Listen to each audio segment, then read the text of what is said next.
Гэхдээ саяхан болтол бүх монголчуудын амьдралын арга хэлбэр төлөв нь авь адилхан нэг хэвэн цутгасан юм шиг л байдаг байлаа шүү дээ.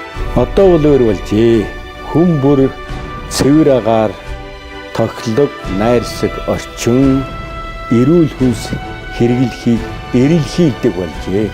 Энэ бүх шалгуур тэнцэх газар нь Хэрээдийн Тойрол бангийн алтан өргөө байсан эзэн богд Чингис хаан Багадаан өсөн дээр нь тоглож явсан богд явсан дамбын их өргөөнүүд байдаг. Өрлөг жанжин Хошообатар маршалч байсан амьдарч байсан газар энэ хүү хотхон сүндэрлэн босож байна.